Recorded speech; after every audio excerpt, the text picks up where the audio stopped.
So, let's take a second as we get ready. I hopefully we'll have a few more people come on, but if not, I'm sure we'll be able to have a good conversation. I did want to try and sort of explore the consequences of the changes we're experiencing on oceans today and talk about that and our feelings about that. And if both of you wouldn't mind introducing yourselves and maybe your interest in that topic, I'd be interested in hearing. You want to go first, Carolyn?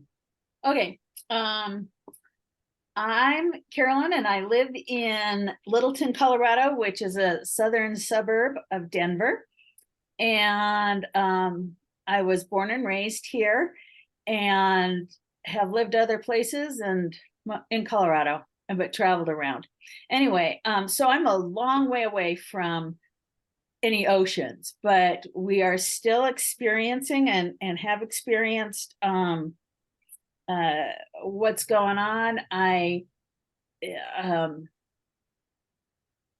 anticipate, everybody's anticipating a super hot, dry summer here now that El Nino has come upon the scene and La Nina has faded to the background, that the ocean temperature swing.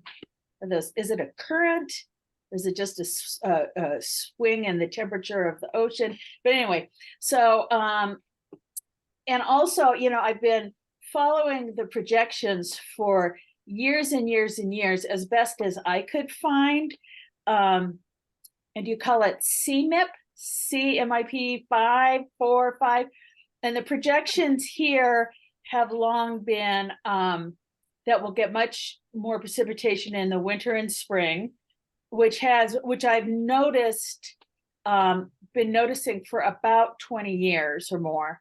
And that certainly was characteristic of what happened this spring, as one teeny data point. But we got a lot of, more water than I've ever known. We drove through the Vail Pass just a few weeks ago. Yeah. And it was hilarious coming through, and there was still so much snow up there. There was still so much snow by the road. I could really tell that the early spring precipitation had been wild. Yeah, normally March is our the month we get the most precipitation. Every day I walk out and I look at the Front Range, I look at the mountains, and have done this for many, many years to judge what the snowpack is like. I watch the snowpack religiously, and man, it's down to almost nothing now. Well, it's July, but it's in the spring you'd see the rocks and then it would pile up with solid snow, like somebody poured whipped cream on it, and then you'd see the rocks and then it would pile up with. So anyway, so that's what's going on with our snowpack. I was hoping that we could sequester as much of the rain as possible on my property. I built the little berms and the swales and all the things to catch the water. Cool. But it's already real dry on the surface.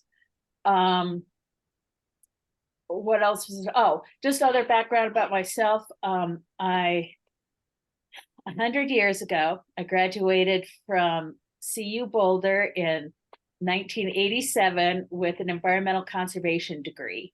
And I was going through my old textbooks from college, and there were at least 5: astronomy, physics, meteorology, physical geography,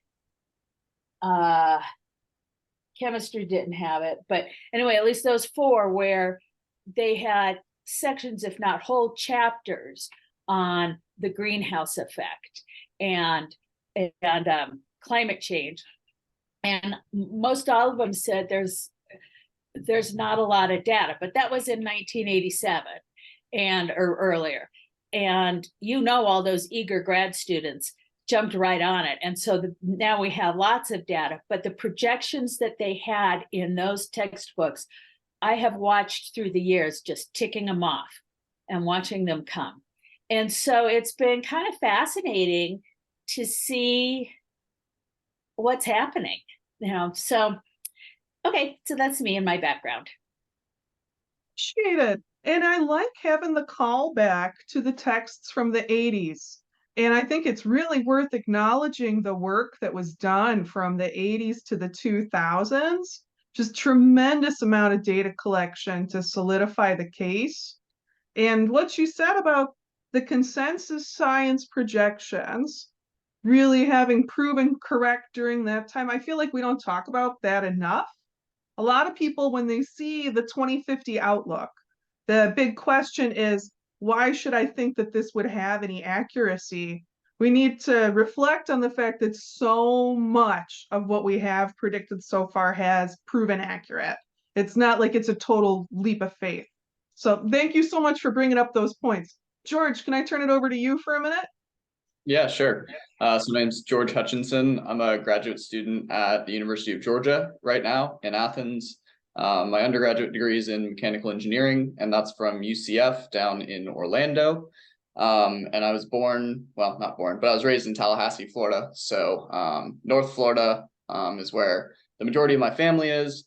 So obviously, that's right next to the ocean, and the Gulf Coast is projected pretty drastic changes, in my lifetime. I'm 25, so I'll live to see those, hopefully. So yeah, it's pretty personal. Sorry, my camera just cut out. I'll see if I can get it going here in a sec. But anyway, so yeah, the ocean is very personal to me and my family. I have a lot of friends and family that rely on the ocean for their business, their professions. So yeah, knowing what's going on with the ocean is very important for sure. So that's kind of my connection. Well, I like it that we both have a person who is, family and personally involved with it, and another squarely in the center of the continent person. In Iowa, part of what made me feel like it was important to devote a little extra time to ocean stuff is that I often feel so removed from it.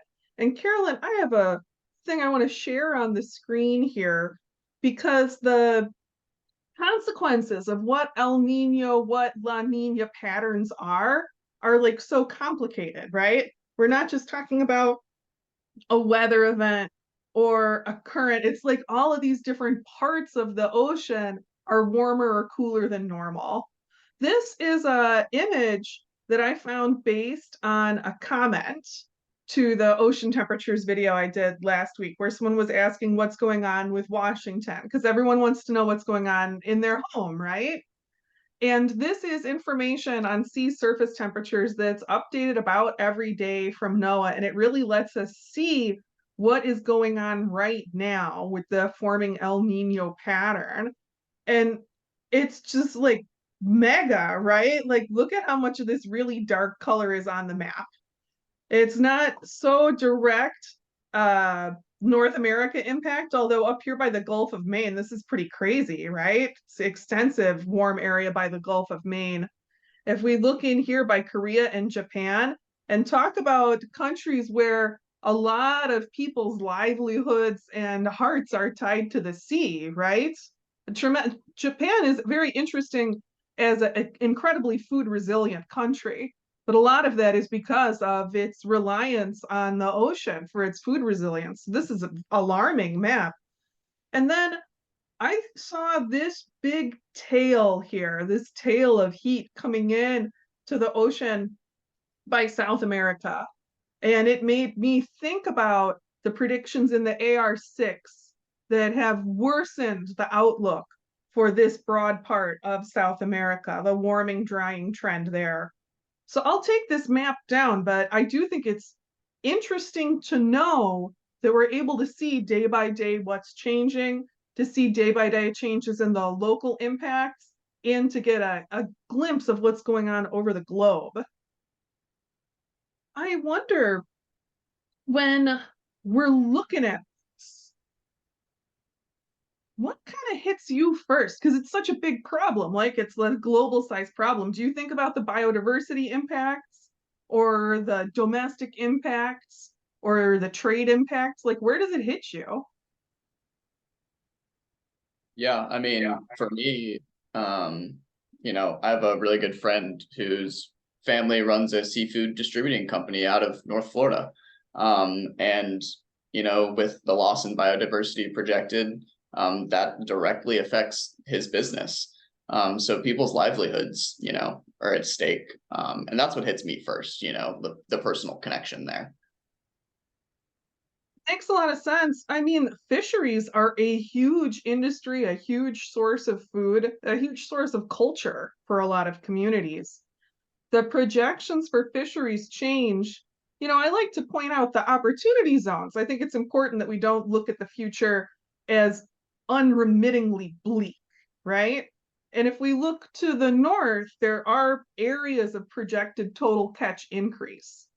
But as we get further south, it does decline substantially. And that says something about the biodiversity.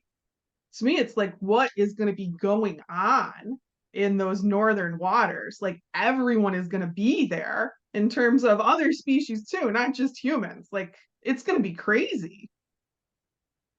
Yeah. Carolyn, where does it hit you? Where do you think about when you think about this ocean stuff as another person who's far from the ocean? Unmute.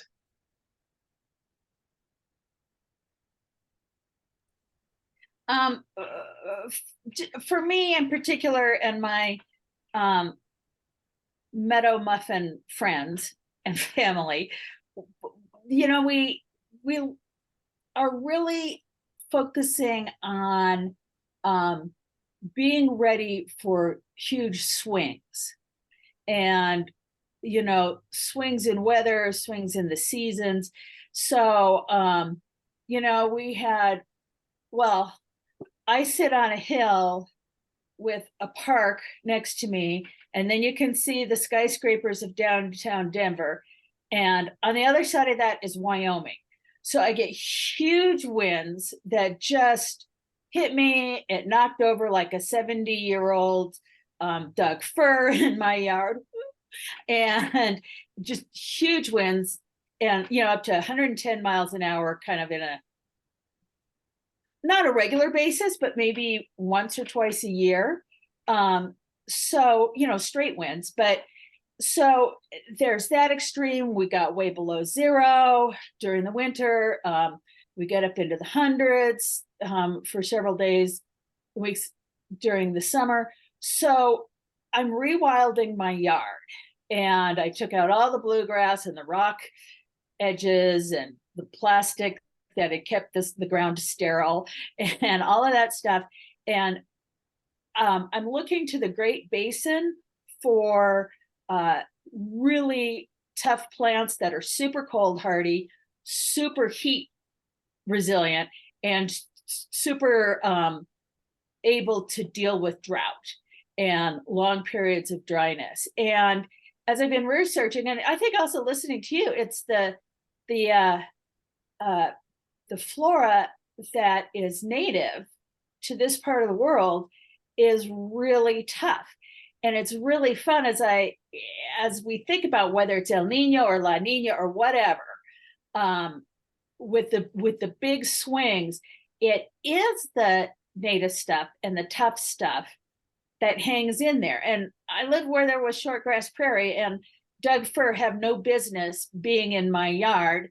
They belong up on Loveland Pass, in the mountains, and they go. That one went, and the other two big, huge evergreens, which are 2.5 stories tall. I mean, really big trees.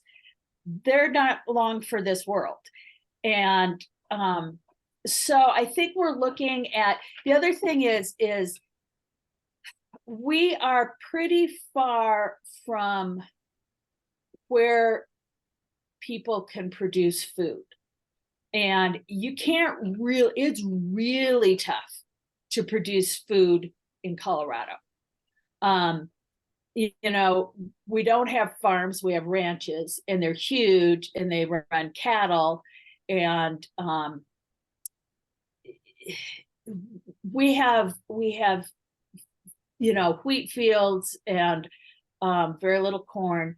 we can grow wheat, but it's all through irrigation, it's all through groundwater.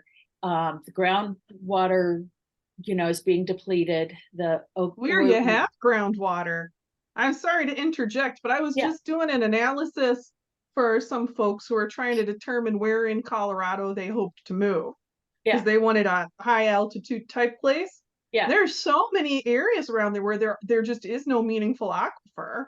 It all Well, has and to the be aquifers have surface been water. drained. Like there's one a little bit south of me where the whole development of Highlands Ranch, Colorado is, and the people on the western side, because water comes down from the mountain and it sinks down into the Denver Basin. So the people on the western side, their wells are going dry, and Highlands Ranch pulls from that aquifer. So it's the people out east who still have water in their wells, but people are having to sink their wells deeper and deeper to get any water at all. And they're still developing down there. They're still building. And it's just, that kind of stupidity. But yeah, water is the big issue. Lots of us who've lived here a long time are thinking, I don't know if Denver's the place to live. I mean, it's going to be rough here, and it's going to be dry, and it's going to be, even though it's projected not to change too much, it's a hard place to grow food on a scale. That eastern slope water access is really important. When you read about the different municipal, like all the different cities have different water package, right? They want to like show that they have 14 different kinds of water rights to show that they're water resilient. And some of this municipalities, they really have done a great job of building up diverse sources of water. But you're right that there's this conflict between the baseline positive outlook there, and for many other inland places, baseline tolerable outlook once you get into like Wisconsin, right? Mm-hmm. And the fact that none of these areas have entirely desirable resource packages, right? Right. It's going to be important that we find ways to remain united, even if the future is more bioregional, because these areas that have potential, that have this precious potential, none of them would be ideal to do it on their own. Yeah. I think, ranching is important. The mineral wealth of Colorado, I think, will be more important as we look at a more local future. And I want to try and not let myself get completely distracted. Sorry. But a question that my husband has been asking a lot that I think would be interesting for the channel is, what mineral resources do we currently need in the supply chain that we get offshore but have here? And like, how would that line up with the climate projections? Well, I mean, what? Oh, sorry, yeah, George, please go on. I don't know if we have lithium here, but that's the one that really comes to mind when you talk about the future and you talk about, the electrification of, so many different processes, whether it's transportation or manufacturing, anything like that, those all require batteries if you're doing it electrically. And we mainly make batteries using lithium. And we get the majority of the lithium from the lithium triangle in South America. So I don't know if we have any here, but it would be really great if we did. I have some good news. We do have lithium here. I've seen some exploration going on in like California and Nevada, that there is decent lithium. It's just a question, like everything has a cost, right? You can't mine lithium without impacting the biodiversity in the area. And the biodiversity, for me, as usual, you guys probably have picked up that I always get like a lot of emotion around the biodiversity. And looking at the changes to the ocean, of course, I think about the impact to people's livelihoods and to the fact that we're going to get more of those like insane straight line winds because ocean, we're going to have big atmospheric disturbances, right? Like you brought up, Carolyn, and those the increased storms over on the plains where I am, they are just hilarious. It's really cool to talk with someone else who's doing the rewilding work on their property, because those native plants, it's very funny once they get established to see how much they don't care. They're just so tough. Mhm. But the biodiversity impacts in the oceans, it's so sad for me to Huh. think about all of these like mere, you know, we think about what is sentience now a lot more than usual, right? With the rise of AI. Mhm. And I see a lot more articles where people are like concerned about the sentience of octopus, right? All right. And the sentience of squid. And I've been kind of interested in the sentience of the big marine mammals for a Mhm. while, the Mhm. whales, the porpoises. I wish that we were at a place, although maybe this is too like, whatever, too emotional, to consider all of the value of these other sentiences when we're talking about this stuff, you know? Mhm.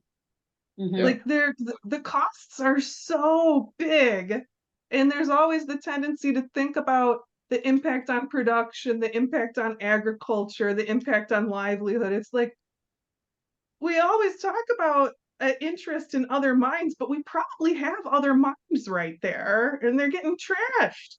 Mhm. I don't know if this is a good news or bad news thing, and then I'll shut up for a while. But the marine biologists I've talked to about this, like the who's gonna win in the new ocean thing, say that jellyfish are doing good and squid are doing good. Oh, good. So like there's But he stuff is. that will do good, and squid are like an intelligent, sophisticated life form, Right. right? They're like a Right. complex life form. I don't know if I like of an out of control future where squid is the like dominant complex life form, but at least there's someone. Oh yeah. I You know? mean, things will adapt. I was just teaching a few weeks ago a really rudimentary, basic uh, uh, class in uh, geology back in time. And there just been all these periodic mass extinctions, and they always open the door for something else, and something big. Even back in the Precambrian, when they had the, what did they call it, the oxygenation event, that was like the mother of all of all mass extinctions, when life completely went from anaerobic to aerobic, and where oxygen initially was a poison, but things adapt. And so there'll be life um, that'll figure things out. But it's going to take a long time, and it's kind of not, well, it might be in our lifetime. I mean, I really worry about the collapse of the different fisheries and the food chains and the whole life system that is the ocean, different parts of the ocean. I mean, it is a life system that's intimately connected to all of the other systems on Earth. Yeah, yeah. And, I think that for me, it is useful because how can you be aware of these issues and not have like the occasional moment where you're like, this is just too much to look at, right? But looking backwards in geological time, like you're talking about, and like sometimes realizing our extreme smallness helps me to cope, our Yeah, smallness in space and yeah, time. Yeah, yeah.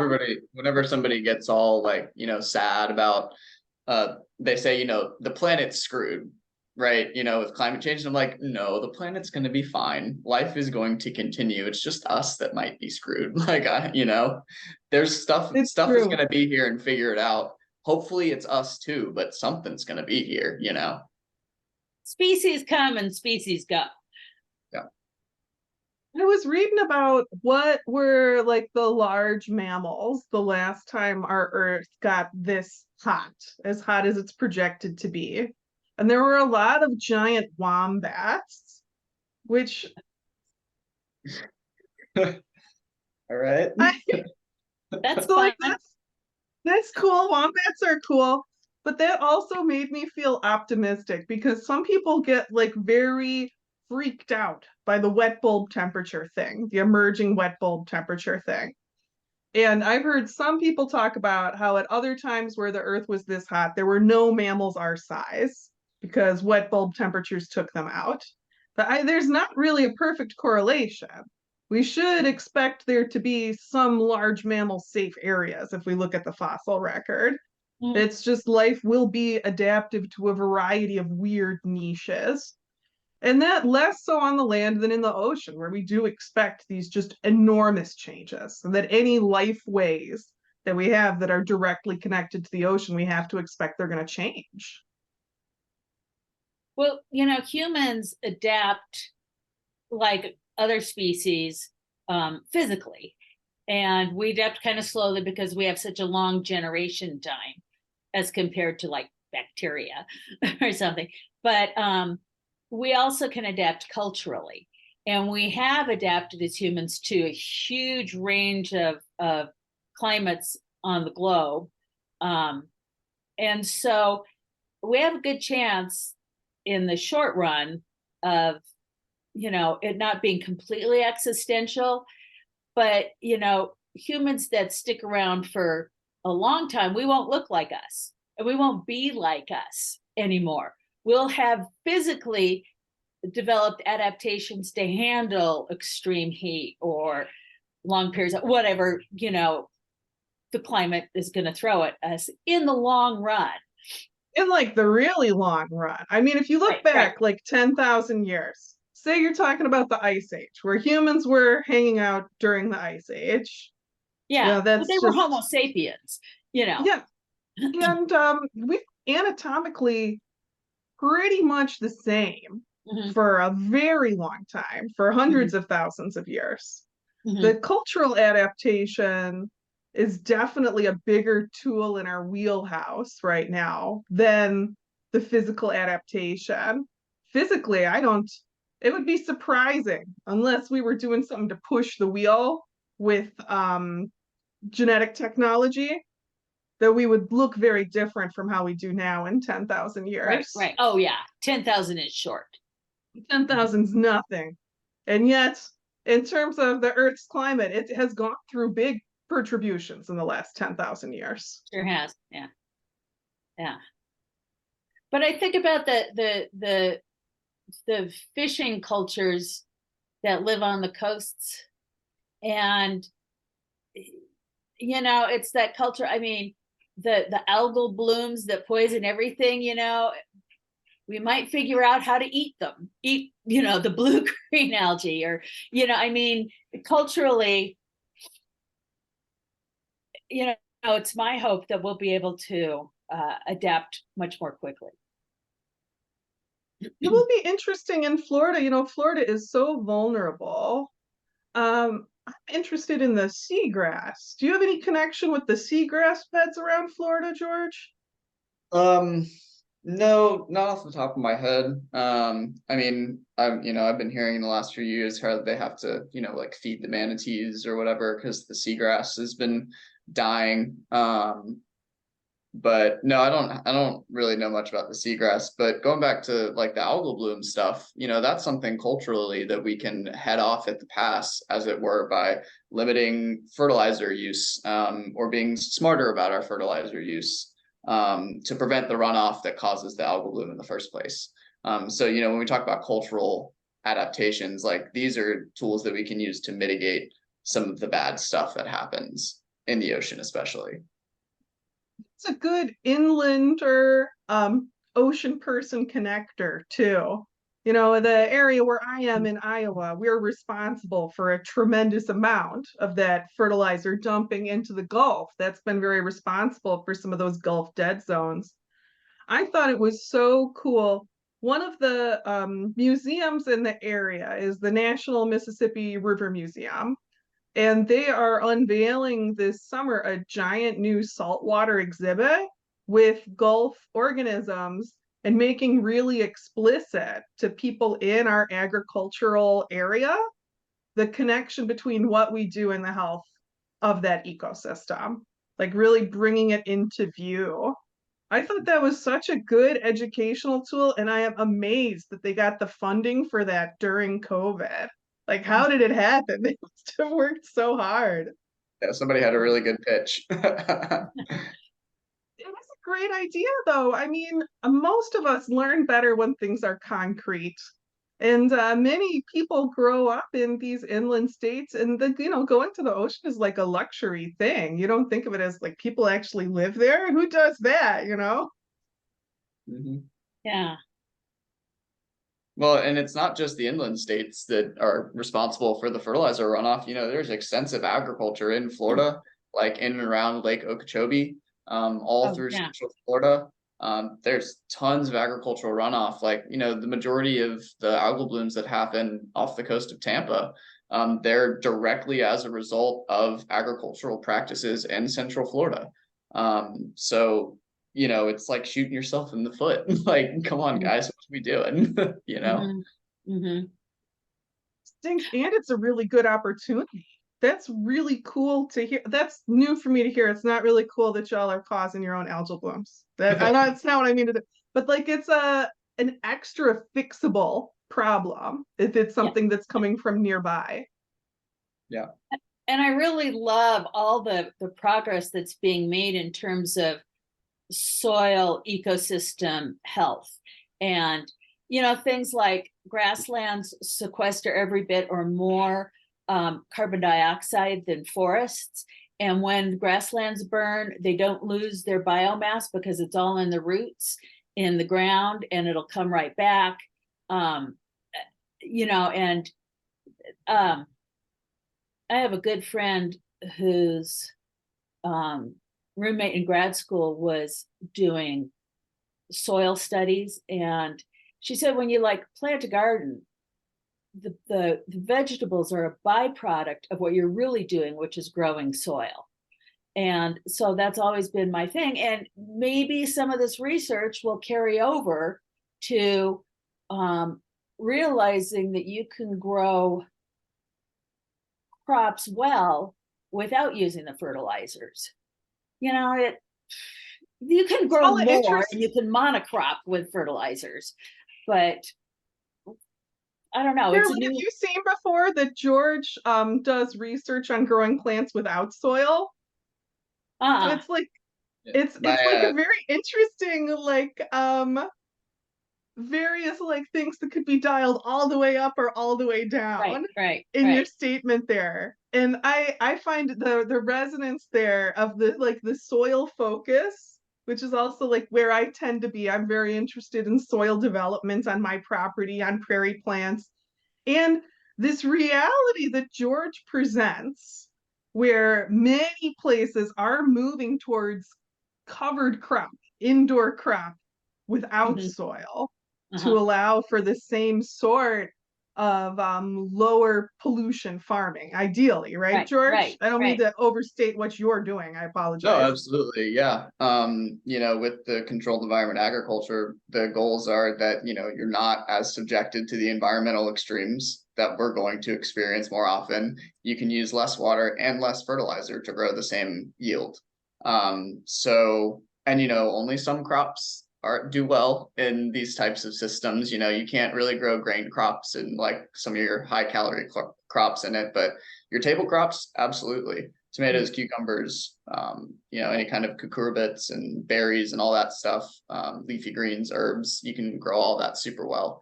So if we can kind of remove the production of a portion of those crops out of the soil to prevent the runoff and lower our resource use and production, then maybe that results in less runoff and, less algal bloom and, all these kind of cascading effects from doing that. Mm-hmm.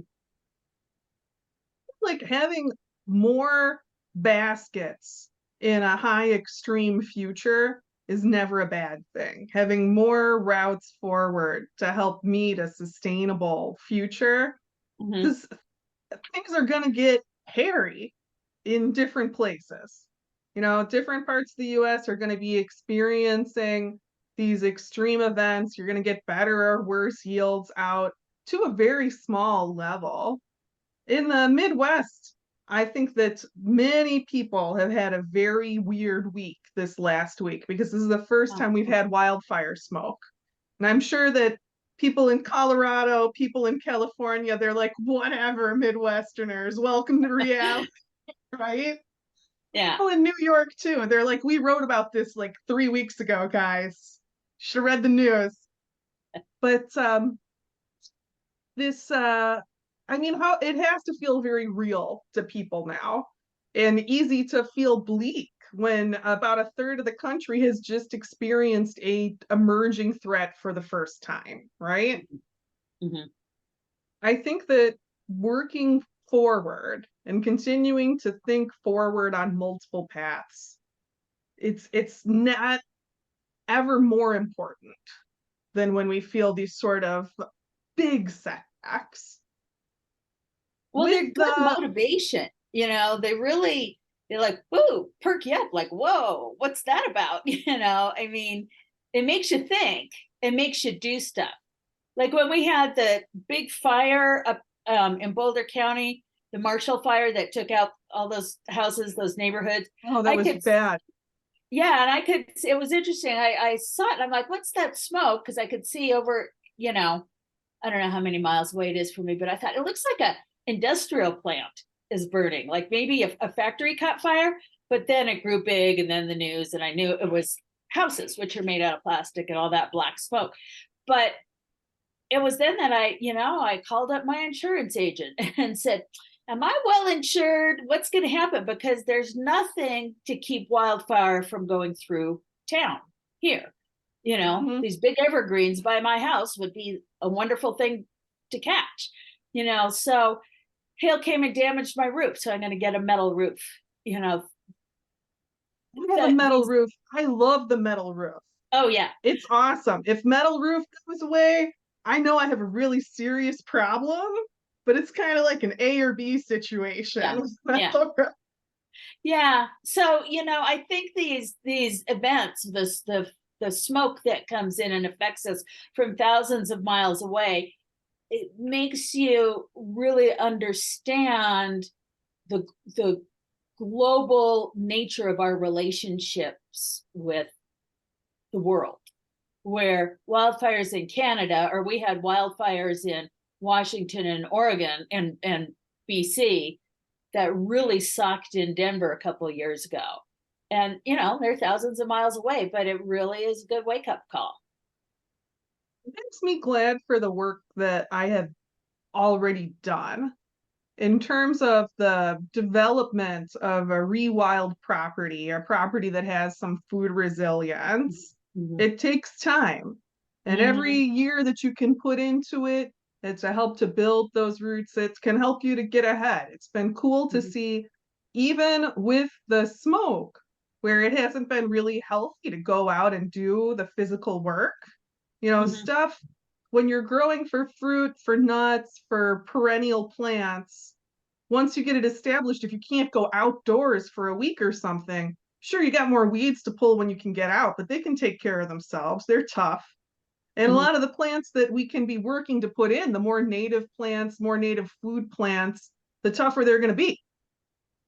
That's why I'm doing it now, because there will come a day when all our front lawns, will look like Albuquerque or Phoenix, and Phoenix will look like Saudi Arabia. But, we can't keep up the green lawns that we have now. And if I can have my plants in now while we still have water to establish them, then they'll have their deep roots and be tough and in place when things go sideways.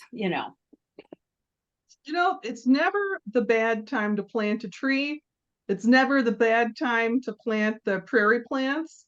I think the fact that we can look at the projections and see what likely plant hardiness zones and summer duration is going to look like is a very powerful tool Mhm. as we're moving into a more challenging future. Bringing it back to one of your initial points, Carolyn, that we are on a trajectory where we have some reason to believe in the fidelity of the projections. Mhm. It's it can be easy to, look at the smoke from the fires and just try to like dissociate from it, to not take an action, just kind of tune out. But I feel like if we can turn it into anything productive, it's a thing that you can be glad of in a year, you know? So I'm curious about the people in the South, in the Southeast of our of the states. What's the zeitgeist? What are people concerned about this? What are they concerned about? I mean, I look down there and I look at the heat and I think, holy cow. I mean, we had a bunch of rain here, so the ground was still moist and the plants were all, happy and perky and lush. And then we got a hot day right afterwards, so it was hot and humid, but it was like a humidity of like 50%, which is huge for us, or 60%. And I'm out like working in the shade and it wasn't that hot. It was like 80. And I'm like, oh my God, I'm sticky and I can't get cold and I have to go inside. And so I like watch what's going on in the South. And I think, what are people thinking when they're even close to the ocean where you get the sea breeze and the land breeze?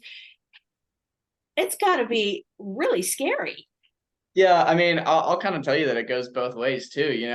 I see what's going on out west, and I'm like, man, why would I ever move west of the Mississippi? There's no water out there. I'd rather have hurricanes, maybe once a year than fires every year or something like that. Got to deal with snow on the road, people sliding around. Snow's the best. Sure. I'm going to interrupt you for a second and say that in Denver, when there's a great big snowstorm and they close the schools, all the kids get up early because we're going skiing. We're heading out of town because it's a good snowstorm. So, snow days are great. They mean it's time to travel here. But anyway, go ahead. You're talking about the South. Yeah, I mean, you see what's going on with the water issues out west, and I'm like, man, it rains almost too much here. We have plenty of water. Everything's lush all the time. 365 days a year, with the rare exception of like, a month-long drought or something like that, where it just doesn't rain, Mm-hmm. But yeah, it is hot, that's for sure. But I promise you, your body can take more heat than you think. You just gotta get past the mental barrier of sweating and being sticky, as you said it. But yeah, as far as what people are thinking about, it's definitely, I mean, the young people, like people my age, like we definitely have our eye on what's going on. And I think the majority of that presents itself in career choices. Like for me, going to school for hydroponics, for, horticulture, like how are we going to produce food in a world in 30 years when the environment's all crazy and different than it is today? So yeah, I think people and you're seizing that opportunity, exactly. looking into the future. Yeah. Yep. You see the wave coming, so let's turn around and start paddling, like Right. Yeah. Right. And impressed by Georgia as a state. Georgia is, I don't know that a lot of people nationwide realize how much Georgia has been pumping into resilience. It's one of the better organized states. There's a lot of change in the forecast and a number of pretty good opportunity zones. When we talk about our increased like mega sweaty days, which when I lived in New Orleans, I felt that you could really get used to being just like covered in sweat all the time. It could just be okay. Yeah. It was a lifestyle. It made my hair really big, which I liked. That was good. Yeah. Well, and you don't have to put on lotion every day. You don't get all ashy. Like, it's not all. It's a moisture-rich environment. You think of it positively. Absolutely. Never more than an hour before putting on the chapstick here, I mean. Yeah. I would like to do more on the channel about resilience in the Southeast, because I think that with my recent focus on like low change destinations, that kind of takes the Southeast off the table. And I don't want to give the impression that there's no hope in the Southeast, right? Like this tropical transformation is like a whole different story. Yeah, I mean, when I remember when you first, when I first started watching your videos and I went into the plant hardiness zone stuff and, looked at all the maps and whatnot, and I was like, man, in 30 years, South Georgia is going to have the plant hardiness zone that Central Florida has right now. Should I As plant long citrus down there? Like, should I buy some land in South Georgia and plant orange trees? Like, Yeah, yeah.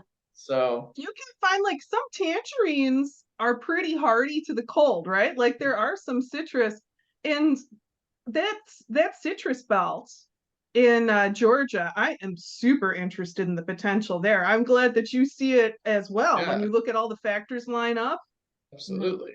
Mhm. you were talking about a different future and one where you are undeniably need to shower every day. We're gonna put it that way. Either that or It's have, not unproductive. Like it's uh, lush, it's beautiful. yeah, well, and you just get up early, and if you got to do stuff outside, you get up early and you do it, and then you get inside before about 10:30, 11, and then you lounge around inside till about 6 p.m. and then you can Mhm. go out and do some more stuff if you really need to. Mhm.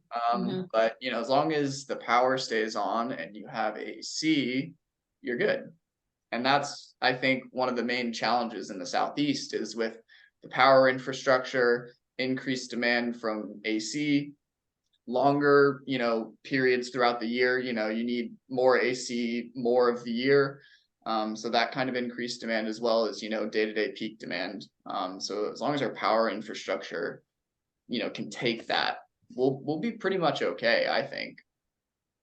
Some places where there's the additional concern that they haven't needed air conditioning before. If you look at the Appalachian foothills, particularly to the western slope of Appalachia, there are Yeah, some very high change areas there where people used to have maybe a couple of weeks over 86 a year. They're looking at 90 days at least. mhm. These areas where there's going to be like, how can you handle a transformation like that unless you're already on the ball, right? It's important Yeah, that we get on the ball, and in areas that have a high change future, think about how we can leverage for positive change. totally. And I I didn't like, mean to take the focus so off the ocean. yeah. It's all You related. know, I like to look at cultures that are already dealing with climates that are going to move around. So, looking at cultures where it is tropical, and how do they build their houses, and how do they grow their crops, and what have they done for a long time to adapt to warmer waters and big storms, and already to take our lessons from that, like the citrus fruits. How do they grow them? What do they do, and how can we massage that and make it work farther north? Mhm. I don't know. And how do you live? How do those people who live in tropical areas without air conditioning do it? Yeah, I mean, there's no reason to reinvent the wheel, right? Like humans are already living in the kind of conditions that we're going to have in the Southeast in 30 Yeah, years or so. yeah. So, they're not unprecedented. There's just some degree of change that will have to happen. I think it's a really good way of looking at it. There are some places on Earth, particularly in the equatorial band, where there's not like a change model, but there's basically nowhere in the US that you can't find a change model to shoot for in the next 30 years. Mm-hmm, mm-hmm, Yeah. mm-hmm. Some of the deserts, some of the desert areas, little pockets of it, are looking at such intense heat that they're going to burn off their crust. They have that live microbial soil crust. Yeah, And there's cryptogamic been, soil. It's beautiful. oh, So it's cool. already happened in Utah. Some places where the heat waves have been so intense, it killed the crust, it killed the soil. I'll be damned. But But these are, there are other really cool um, uh, creatures. Like in the desert, they have, where there's slick rock, where it's like sandstone, and they have potholes. And the potholes get water in them during the spring or during a wet year. And then the rest of the time, they're just like a bit of sand in the bottom of the pothole. And the living, God, I don't know even what kingdom they are, but the living things that go dormant sometimes for centuries in the heat and the dry of those potholes, that then come back to life and breed and then go back into dormancy, and they do it all within a few weeks while there's water. That's really cool. That kind of adaptation, the cryptogamic soil that you're talking about is really adapted to the heat and the dry. But there are a lot of really interesting adaptations to heat and dry I'm thinking about like in the Colorado Plateau area. You guys do have some pretty extreme conditions there. And it'll be interesting to see how different extreme places play out. Life is very determined to be alive. There are, Yeah. there are some living things that they have very particular requirements, that they're for a very particular niche. And there are some living things that are unshakable. Right. Right. I should get going. I've enjoyed this conversation. I have to go back and take care of kids again. But thanks for this broad-ranging conversation, the both of you. It was nice talking with you. Yeah, absolutely. Thanks for hanging. Yeah, it was great. Bye.